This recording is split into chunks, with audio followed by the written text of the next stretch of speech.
Hello दोस्तों, मुझे उम्मीद है कि आप सभी अच्छे होंगे। दोस्तों, हर इंसान के अंदर कुछ न कुछ काबिलियत होती है, लेकिन हर इंसान अपनी काबिलियत को पहचान नहीं पाता और मायूसी के साथ अपना जीवन बिता देता है।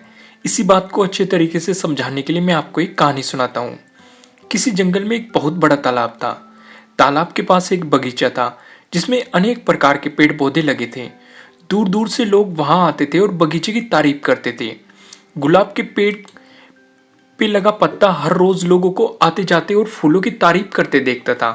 उसे लगता था कि हो सकता है एक दिन कोई उसकी भी तारीफ करे। पर जब काफी दिन बीत जाने के बाद भी किसी ने उसकी तारीफ नहीं की, तो वो अपने आप को काफी हीन महसूस करने लगा। उसके अंदर तरह तरह के विचार आने लगे। सभी लोग गुलाब और अन्य फूलों की तारीफ करते नहीं थकते थे, पर कोई उसे देखता तक नहीं था। तो उसने सोचा, शायद मेरा जीवन किसी काम का नहीं है। कहाँ ये खूबसूरत फूल और कहाँ मैं। इस तरह के विचार वो सोचकर हमेशा उदास रहने लगा। दिन यूं ही बीतते रहे। एक दिन जंगल में बड़ी जोर से हवा चलने लगी और देखते ही देखते उसने आंधी का रूप ले लिया। बगीचे के पेड़ पौधे तहस नहस होने लगे।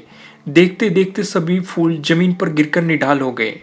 पत्ता भी अपनी शाखा से अलग होकर और उड़ता हुआ तालाब में जा गिरा।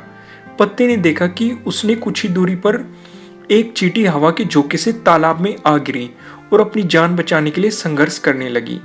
चींटी प्रयास करते करते काफी थक चुकी थी और उसे अपनी मृत्यु तय लग रही थी। तभी पत्ते ने उसे आवाज दी कि घबराओ नहीं, आओ मैं तुम्हारी मदद कर देता हूँ। और ऐसा कहते हुए उसने चींटी को अपने ऊपर बैठा लिया। आंधी रुकते रुकते पत्ता तालाब के किनारे पर पहुंच गया और चींटी किनारे पर पहुंचकर बहुत खुश हो गई और बोली कि आपने आज मेरी जान बचाकर बहुत बड़ा उपकार किया है। सचमुच आप महान हैं, आपका बहुत बहुत धन्यवाद। यह सुनकर पत्ता भावुक हो गया और बोला, धन्यवाद तो मुझे करना चाहिए, क्योंकि तुम्हारी वजह से आज पहली बार मेरा सामना मेरी काबिलियत से हुआ है, जिससे मैं आज तक अनजान था। आज पहली बार मैंने अपने जीवन के मकसद और अपनी ताकत को पहचान पाया हूँ।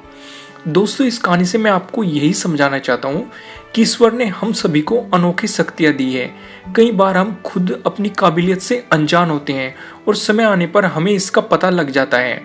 हमें इस बात को समझना चाहिए कि किसी एक काम में असफल होने का मतलब हमेशा के लिए अयोग्य होना नहीं है। खुद की काबिलियत को पहचान कर आप वह काम कर सकते हैं जो आज तक किसी ने नहीं किया है। तो दोस्तों, मुझे उम्मीद है कि आपको ये वीडियो अच्छी लगी होगी, और अगर अच्छी लगी है तो इसे लाइक जरूर कीजिएगा, और अगर आप हमारे चैनल पे नए हैं तो सब्सक्राइब करना बिल्कुल मत भूलिएगा। और अगर आप चाहते हैं कि ये वीडियो किसी और के काम भी आए तो आप इसे शेयर भी कर सकते हैं।